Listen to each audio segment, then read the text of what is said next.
예수님께서 제자들을 만나서 가르친 내용이 있어요. 산에 올라가서 쭉 팔복을 가르쳤습니다. 그리고 하나님께서 또 우리 믿는 성도들에게 준 말씀이 있습니다. 성경이 있어요. 성경을 따라가면 하나님의 지혜로 배우고 하나님의 지혜로 결정하고 하나님의 능력으로 미래를 설계할 수 있습니다. 그래서 우리는 늘 성경이 무엇을 얘기를 하는가 하는 걸 들어야 됩니다. 디모데후서 3장 16절 17절에 보면 모든 성경은 하나님의 감동으로 된 것으로 교훈과 책망과 바르게 함과 의로 교육하기에 유익하니 이는 하나님의 사람으로 온전하게 하며 모든 선한 일을 행할 능력을 갖추게 하려 함이라 그랬습니다. 그러면 성경은 누구에게 필요하냐? 하나님의 사람으로. 하나님의 사람으로. 하나님이 성경을 하나님의 사람에게 준 겁니다. 그 하나님의 사람으로 모든 선한 일을 행할 능력을 갖추게 한다라고 얘기했습니다. 그래서 여러분이 성경을 보고 하나님의 지혜를 가지고 능력을 받아서 세속에 물들지 않고 환경을 이기는 분별력이 있기를 주의 이름으로 축원합니다. 그런데 하나님은 모든 교훈에 사랑을 담고 있습니다. 사랑을 담았어요. 이 모든 교훈에는 책망도 담고 있습니다. 그게 사랑이에요. 모든 교훈 속에는 고도의 분별력을 가지고 있게 합니다. 그리고 예수님께서 제자들을 만나가지고 제일 먼저 하신 것이 마태복음 5장에 쭉 기록이 되어 있습니다. 마태복음 5장에 보면은 8가지 복에 대한 얘기를 하고 있습니다. 그런데 우리가 추구하는 복과 주님이 복이라고 하는 것하고는 조금 거리가 멉니다. 그러나 믿는 사람은 이 가치관으로 무장하면 어떤 환경 속에서라도 웃을 수 있어요. 할렐루야. 그래서 여기에 보면 심령이 가난한 자는 복이 있다니 천국이 그들의 것이며 애통하는 자는 복이 있나니 그들이 위로를 받을 것이며 온유한 자는 복이 있나니 그들이 땅을 기업으로 받을 것이며 의에 줄이고 목마른 자는 복이 있나니 그들이 배부를 것이며 긍휼히 여기는 자는 복이 있나니 그들이 긍휼히 여김을 받을 것이며 마음이 정결한 자는 복이 있나니 그들이 하나님을 볼 것이며 합평케 하는 자는 복이 있나니 그들이 하나님의 아들이라 일컬음을 받을 것이며 의를 위하여 박해를 받는 자는 복이 있나니 천국이 그들의 것입니다. 여러분, 예수 믿다가 박해를 받는 거 여러분 복으로 생각해 보셨습니까? 하나님 왜 나로 하여금 박해를 받게 합니까? 그렇게 생각하잖아요. 그런데 성경은 뭐라고 하냐 하면 복이다 라고 얘기를 합니다. 그 다음에 여기에 보게 되면은 의를 위하여 박해를 받는 자는 복이 있는 천국이 그들의 것입니다. 그러면 천국 백성이 가는 길에는 박해가 있을 수 있어요. 그러면서 예수님께서 제자들에게 말씀하신 내용이 더 있어요. 나로 말미암아, 나로 말미암아, 예수님으로 말미암아, 예수 믿는다고 너희를 욕하고 박해하고 거짓으로 너희를 거스려 모든 악한 말을 할 때에는 너희에게 복이 있나니 기뻐하고 즐거워하라. 하늘에서 너희의 상이 큼이라. 너희 전에 있던 선지자들도 이같이 박해하였느니라 라고 얘기를 하고 있어요. 여러분, 보면은 경험하잖아요. 예수 믿는다고 박해받잖아요. 예배 드린다고 불이익당하지 않습니까? 그러나 이럴 때에도 분노하는 것보다는 이럴 때라도 하나님 앞에 기도하는 거죠.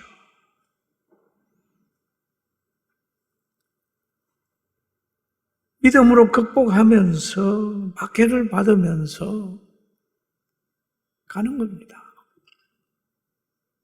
그러면서 말합니다. 기뻐하고 즐거워하라. 믿는 사람에게는 박해가 있는데 그 박해를 받으면서도 기뻐하고 즐거워하라. 하늘에서 너희 상이 큽니다. 너희 전에 있던 선지자들도 이같이 박해하였느니라. 박해는 왜 받습니까? 타협을 안 하니까 박해받는 겁니다. 타협하면 무슨 박해를 받아요?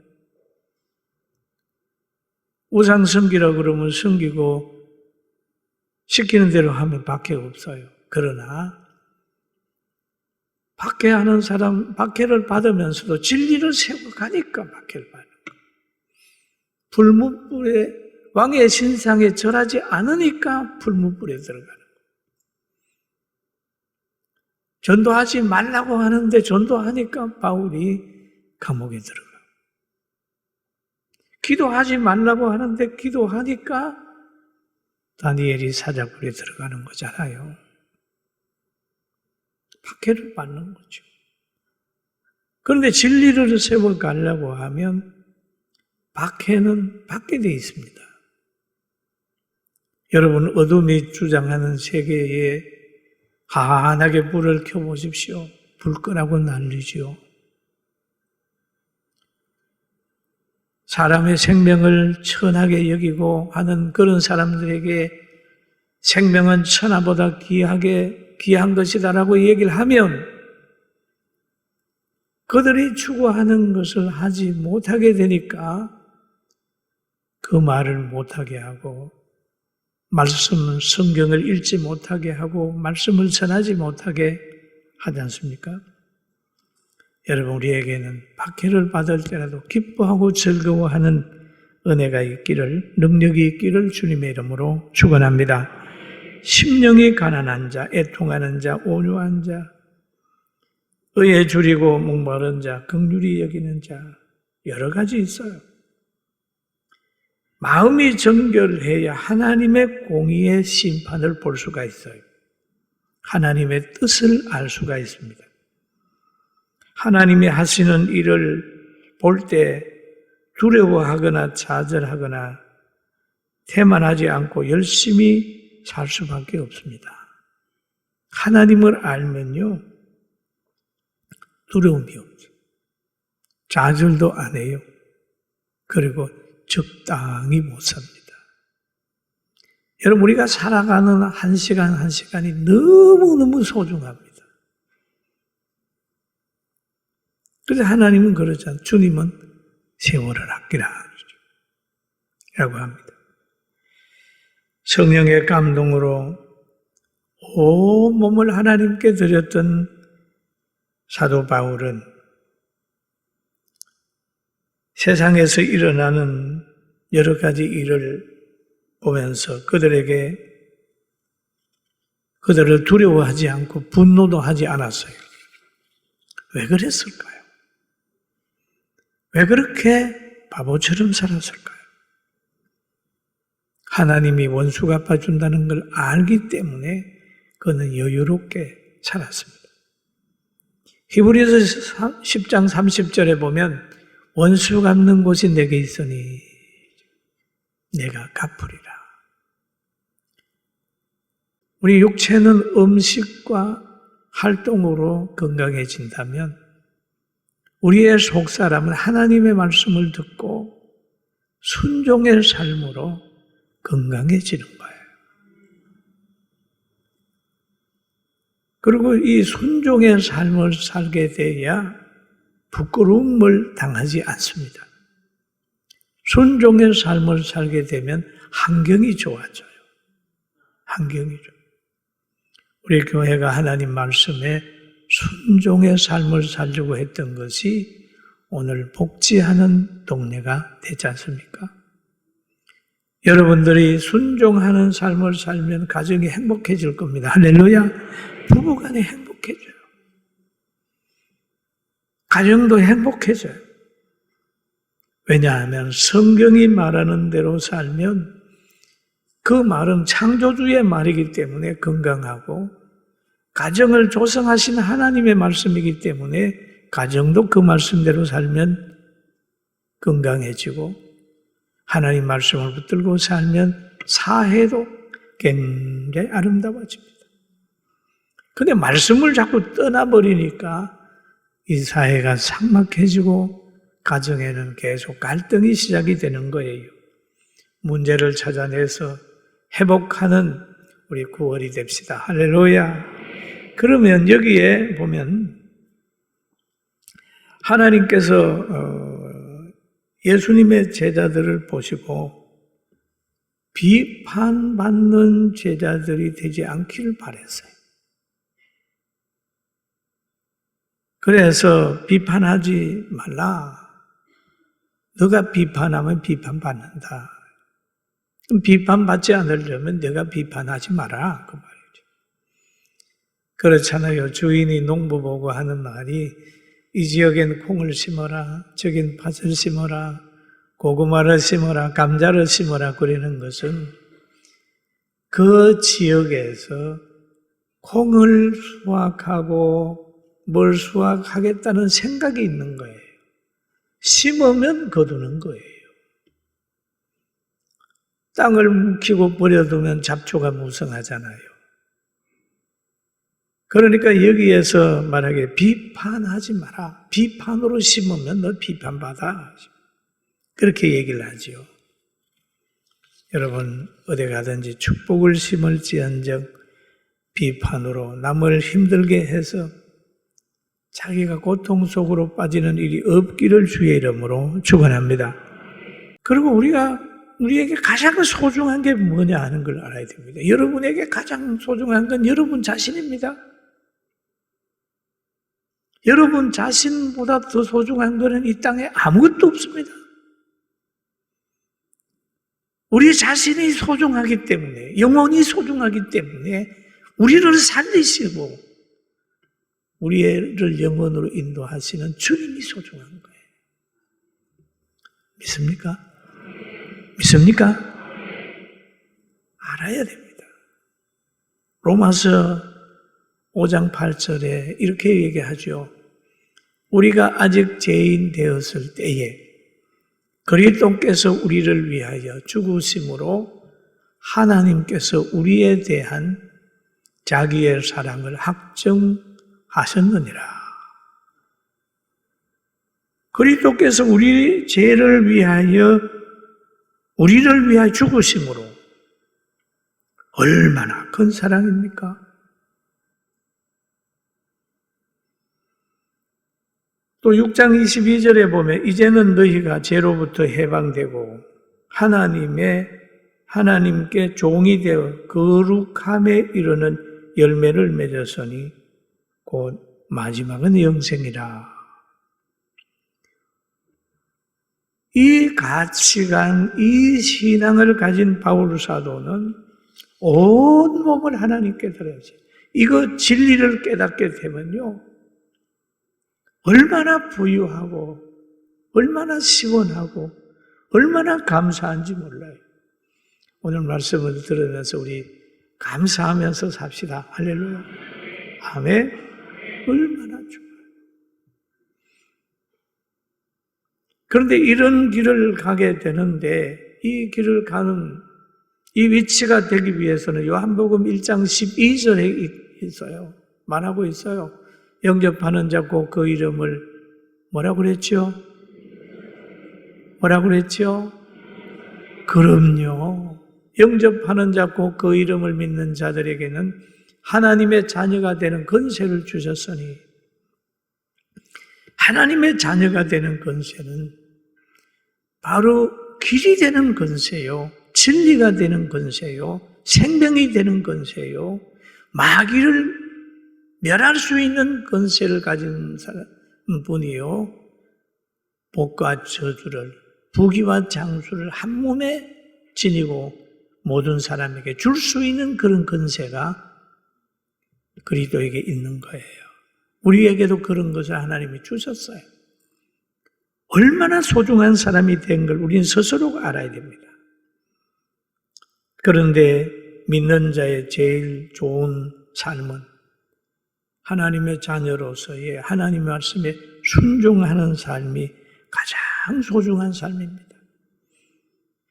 그런데 하나님께서는 사람을 축복하고 믿음의 조상을 삼으실 때에 생각을 바꿔주시고 지역을 바꿔주시고 가치관을 바꿔주십니다. 그리고 예수님께서 그러잖아요. 비판하지 마라. 비판하지 마라. 비판하지 마라.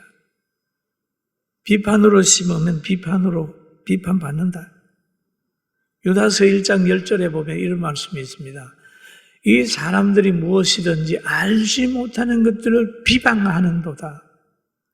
또 그들은 이성 없는 짐승과 같아 본능으로 아는 그것으로 멸망하느니라. 여러분, 비방하거나 비판하지 말고 하나님의 말씀대로 해야 되는데, 주님은 4절에 이렇게 말씀하죠. 7장 4절에 보라, 같이 봅니다. 보라, 내 눈 속에 들보가 있는데 어찌하여 형제에게 말하기를 나로 내 눈 속에 있는 티를 빼게 하려 하겠느냐. 들보가 있는데 어떻게 형제의 눈 속에 있는 티를 빼려고 하냐, 빼게 하느냐 그랬습니다. 그러니까 자기를 보라는 거, 먼저 봐야 될 게 자기예요. 내가 어떤 사람이냐 하는 걸 봐야 됩니다. 여기 보면 믿음으로 행하게 돼야 되고, 또 우리는 비천에 처할 줄도 알고 풍부에 처할 줄도 알아서 자족하면서 흩어 구제하면서 행복하게 살아가는 우리 모두가 되기를 주의 이름으로 축원합니다. 할렐루야. 그리고 여기 오늘 본문에 보면은 외식하는 자여라고 하는 말이 있죠. 외식하는 자여. 저는 이 외식하는 자여라고 하는 말을 들으면 제가 혹시 외식하지 않는가?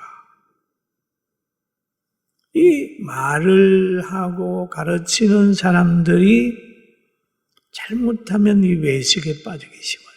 지도자가 되면 자기는 하지 않으면서 상대 보고 자꾸 이렇게 외식한다.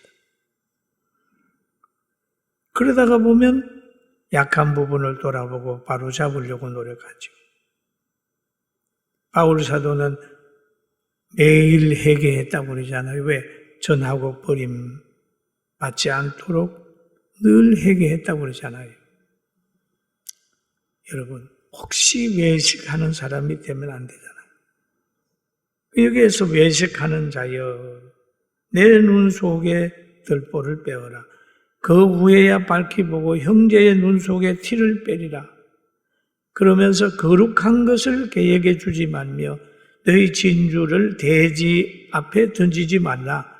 그들이 그것을 발로 밟고 돌이켜 너희를 찢어 상할까 염려하라. 그랬습니다.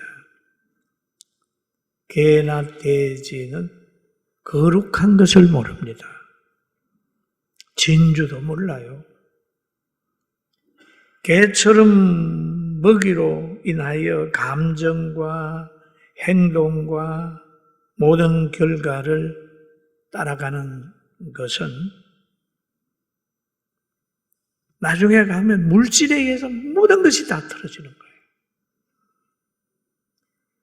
거룩한 삶과 인격적인 삶을 비웃는 거예요.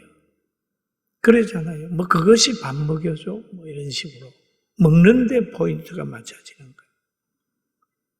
그리고 물질이나 권력이나 뭔가를 얻는데 방해가 되게 되면 형제나 뭐 친구나 관계없이 다 떠나버려요. 이게 짐승들이 하는 거예요. 그럼 여기에서 개는 어떤 특징을 가지고 있느냐 하면 잠언서 26장 11절에 있습니다. 같이 봅니다. 개가 그 토한 것을 도로 먹을 것 같이 미련한 자는 그걸 미련한 것을 거듭 행하느니라. 그렇죠. 더럽다고 뱉어놓고 다시 그 일을 하고, 또 베드로후서 2장 22절에 보면 그렇잖아요. 같이 봅니다. 참 속담에 이르러 개가 토하였던 것을 돌아가고 돼지가 씻었다가 더러운 구덩이에 도로 누웠다 하는 말이 그들에게 응하였도다. 여러분, 개, 돼지를 진짜 개, 돼지가 아니라 사람의 속에 있는 심령을 이렇게 표현한 거예요. 사람을 얘기를 하는 거예요. 그래서 어떤 사람 보면 우리가 뭐 개, 돼지인 줄 알아 그러잖아요. 그 다 의미가 있는 거예요. 사람을 비유합니다. 개, 돼지는 진리도 없어요. 개와 돼지가 사는 사람에게 거룩함이나 진주를 던져서는 안 된다. 던지지 마라. 너희를 찢어 상할까 염려하라. 물질 위주로 사는 사람에게 복음에 대한 것이나 그리스도의 사랑을 베푼다거나 이렇게 하다가 보면 오히려 그것이 진날 개삭인 것처럼 그냥 담궈들어서 옷도 다 버리게 되고 찢어 상하게 되는 그런 게 있잖아요. 여러분, 참 주님께서 하신 말씀이 참 귀한 겁니다. 예수님의 제자 중에서도 개돼지 같은 사람이 있어요. 누가? 가룟 유다 그렇습니다. 가룟 유다. 그렇게 제자로서의 사랑받았음에도 결국에 예수님을 은 30냥에 팔잖아요. 안 믿는 사람이 예수님을 잡는데 길잡이가 되어줬잖아요. 그리고 자기는 은 30냥 챙겼잖아요. 그 양심의 가책을 받아서 자살했잖아요. 개돼지의 가치관을 따르면 결국 불행해지는 겁니다. 여러분, 우리는 바로 어둠에 속한 사람들을 분별해서 바른 판단을 가지고 살게 되길 주의 이름으로 축원합니다. 때로는 긍휼을 베풀었는데 무능한 줄 아는 거예요. 사랑으로 양보하고 이해를 했는데 저 사람이 생각이 없고 의분이 없는 사람으로 평가할 때도 있습니다. 우리는 씨가 하나 탁 떨어지면 처음에는 안 보이지만 나중에는 그 씨가 자라서 나무가 되고 어떤 숲을 이루게 될 때가 있습니다. 과거에 하도 산이 항폐하게 될 때 되니까 제가 아주 어릴 때 시골에서는 아카시 나무 씨를 갖다가 뿌렸습니다. 빨리 산이 부르게 되는데 아카시아를 뿌린 나무는 아카시아 동산이 돼가지고 다른 나무가 자랄 수가 없었어요. 사랑하는 성도 여러분, 하나님이 여러분을 사랑하셔서 비판하지 마라. 헤아리지 마라. 그리고 외식하지 마라. 먼저 내 눈에 들보를 보고 자기 성찰을 해라. 그리고 개와 돼지 같은 사람에게 거룩함이나 진주를 던지다가 오히려 그것 때문에 밟히게 될까 조심해라 하는 이 말씀을 기억하면서 오늘부터 저 마귀를 대적해서 이기는 영력 있는 여러분 되길 주의 이름으로 축원합니다.